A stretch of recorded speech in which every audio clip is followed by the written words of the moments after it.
Back, the former US President Bill Clinton has told voters in America they must keep Barack Obama in the White House.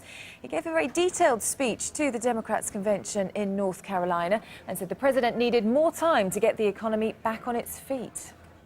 It turns out that advancing equal opportunity and economic empowerment is both morally right and good economics.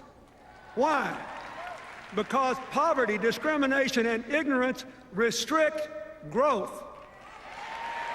When you stifle human potential, when you don't invest in new ideas, it doesn't just cut off the people who are affected, it hurts us all. We know that investments in education and infrastructure and scientific and technological research increase growth. They increase good jobs and they create new wealth for all the rest of us. Dr. James Boyes is Associate Professor of International Political Studies at the American International University in London. He joins us now. Good morning to you. Charlotte. So how much of a boost will it be to President Obama getting support like this from Bill Clinton? Well, there's no doubt it's going to be a huge boost. 4 years ago, there was all sorts of tension between the Clintons and the Obamas.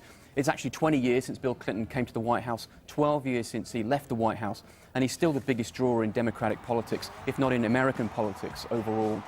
Having him come on side and say, look, I was responsible for an economic renewal of the United States. Barack Obama's been dealt a bad hand, but he's doing the best he can, and he will continue to do a good job, as I did as president in my second term. Is going to be a great help to Obama and will help prevent the Republicans trying to sort of steal Clinton's thunder and his legacy and say, well, actually, Mitt Romney will be more Clinton-esque than Barack Obama has been so far. What about him as a speech maker? I mean, he spoke for quite a long time, some 50 minutes. That was some going, wasn't it? What does he say to people? How is it his style captures people there who are listening? Well, it's typical Clinton. Clinton's never going to talk for 15 minutes when he can talk for 50 minutes. He's someone who is inherently late for events, someone who likes to talk off the cuff.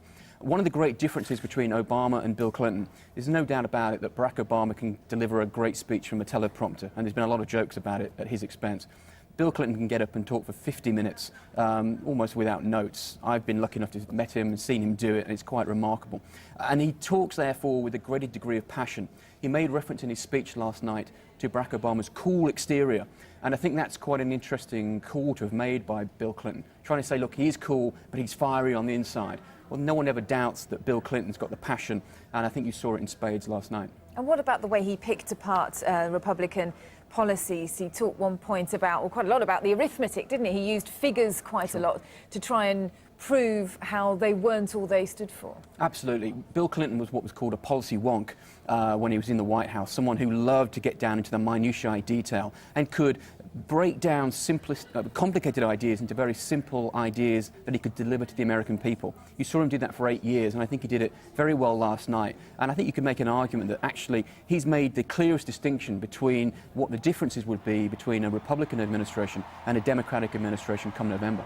So what about his support that we're seeing now? As you mentioned right at the beginning, of course, there were tensions between the Obamas and the Clintons just a few years ago. So is this just, you know, a kiss and make up for the sake of the cameras to get the voters, or do you think there is a genuine bringing together of the two now? Well, don't forget, 4 years ago, Hillary Clinton had been the expected, anointed Democratic candidate for president. Most experts thought she was going to get the nomination. Barack Obama came out of nowhere and blew their dreams apart, effectively.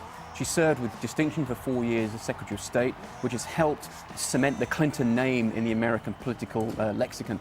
So it'll be fascinating to see what happens moving forward. There's no doubt about it that last night was part of the payback for Obama and an attempt to further cement the Clinton name in the Democratic pantheon of heroes as we move forward into the election of 2012.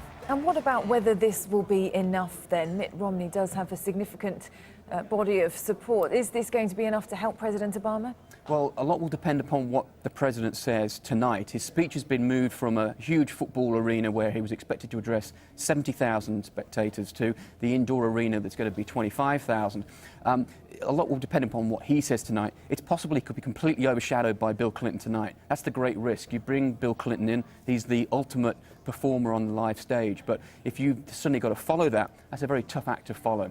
So it'll be fascinating to to see exactly how it is that Barack Obama comes across tonight. It's neck and neck in the polls. The key swing states, there's maybe 1-2% in it. That's within the margin of error. So at this point, really, it could go either way. But I would suggest that at the moment, probably Barack Obama does have the edge going into the election in November. But a chance that it could backfire in that case, because as you're saying, they could have watched Bill Clinton last night and they could have thought, actually, we remember now what we liked about him. Absolutely. And perhaps they'll have an unfavourable comparison. It's a distinct possibility. If I was a Republican strategist now, I'd be trying to tap into everything that was Clinton-esque, every element that Bill Clinton has ever said that distinguishes him from Barack Obama, and say, look, Mitt Romney would be more Clinton-esque as president than Barack Obama. If you want to go back to the Clinton years, you better vote Republican in this election. OK, Dr. James Boyce there, an expert on Bill Clinton. Thanks for your time this morning.